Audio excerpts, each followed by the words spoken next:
High friends, नमस्ते। Mums magic फुडमा यहाँहरूलाई स्वागत छ।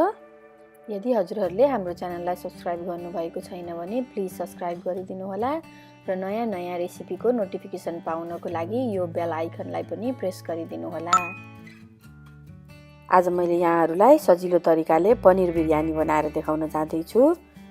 प्रेसर कुकरमा हामीले यो बिरयानी बनाउन जाँदैछौँ। यसको लागि मैले यहाँ 4 ठुलो चम्चा तेल राखेँ। यसमा हामीले पनिर फ्राई गर्न जाँदैछौँ र मैले यहाँ लगभग 250 ग्राम जति पनिर लिएर यसरी पनिरलाई फ्राई गरेँ। यसलाई हामीले रातो बनाएर फ्राई गरौँ र हल्का रातो भएपछि निकालौँ। आगो ठुलो नै राखेर पनिर फ्राई गर्दा हुन्छ।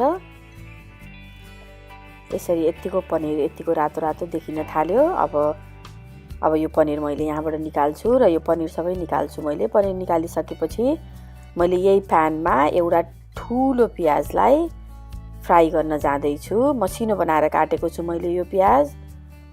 तपाईले मिडियम साइजको 2टा प्याज लिए पनि हुन्छ, तर मैले एउटा ठुलो प्याज लिएको हुनाले यति इनफ हुन्छ र मैले यसलाई यसरी भुट्न जाँदैछु। मैले यसलाई अलि धेरै तेलमा किन भुटेको भने यसलाई हामीले गोल्डन ब्राउन र अलि क्रिस्पी बनाएर निकाल्ने। यहाँबाट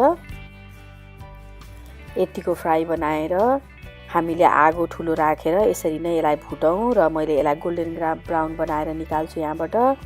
त्यसो गर्नाले हामीले पछि यसलाई क्रिस्पी पनि हुन्छ। यसरी फ्राई गर्नाले तेल अलि कम भएको हुनाले मैले यसलाई प्रेसर कुकरलाई तेर्सो गराएर यसरी भुट्दैछु।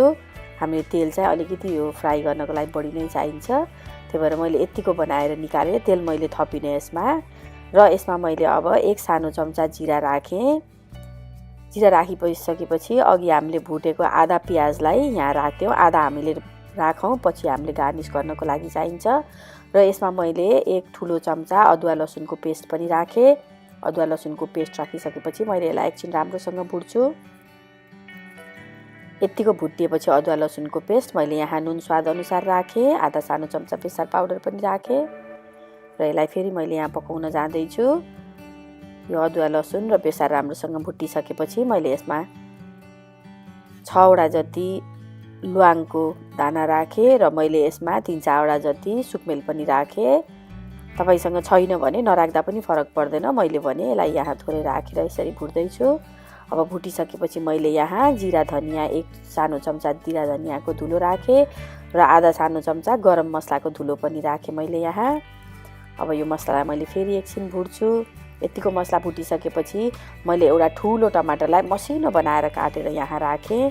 तपाईले मिक्सरमा राखेर मसिनो प्युरी बनाएर टमाटर राख्दा पनि हुन्छ। यतिको टमाटर राखिसकेपछि मैले उतिखेर नै 2 ठुलो चम्चा दही राखेँ। अलि बेर पाकिसकेपछि तातोमा राख्दा दही फाट्ने हुँदा मैले टमाटर र दहीलाई लगभग उति नै बेला सँगसँगै जस्तो राखेँ। अब मैले यसलाई यहाँ ढक्कन लगाएर 10-12 मिनट जति यो टमाटरलाई पाक्न दिन्छु। यसलाई हामीले बीचबीचमा चलाउँदै पनि राखौँ। यसो गर्नाले यो मसलाहरू राम्रोसँग पाक्छ।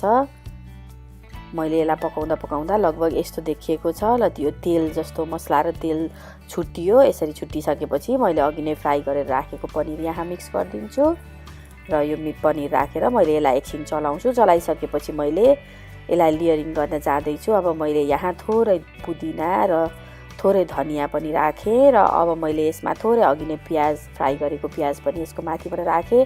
अब भने मैले यहाँ 2 कप चामललाई यसरी धोएर यसको पानी फालेर यहाँ मैले यो चामल यहाँ माथि राख्न जाँदैछु।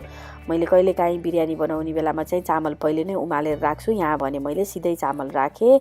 यहाँ मैले 1 ठुलो चम्चा घिउ पनि राखिदिन्छु। यति बेला मैले ग्यास एकदमै सानो बनाएको छु। मैले थोरै नुन पनि छर्किदिएँ चामलको लागि भनेर।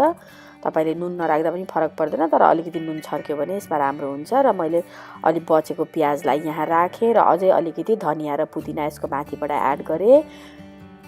र मैले यहाँ अब लगभग 2 ठुलो चम्चा जति दुध स्याफ्रनमा भिजाएको यानि केसरमा भिजाएको दुध राखेर मैले 1 कप पानी यहाँ एड गरेँ।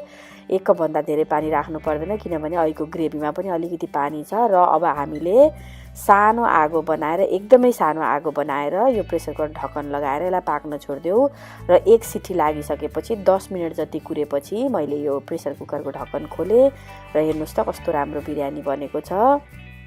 यो बिरयानी खान एकदमै मिठो पनि हुन्छ र भेजीहरूको लागि यो बिरयानी एकदमै राम्रो मैले यसरी बनाएँ र हेर्दा पनि हेर्नु त कस्तो राम्रो देखिएको छ। तपाईँले पनि यसरी नै बनाएर खानुहोला र कस्तो भयो भनेर हामीलाई अवश्य सेयर गर्नुहोला साथीहरू। यहाँहरूले हाम्रो च्यानललाई धेरै धेरै माया गरिदिनु भएको छ। सहयोग र साथको लागि धेरै धेरै धन्यवाद। Thank you for watching.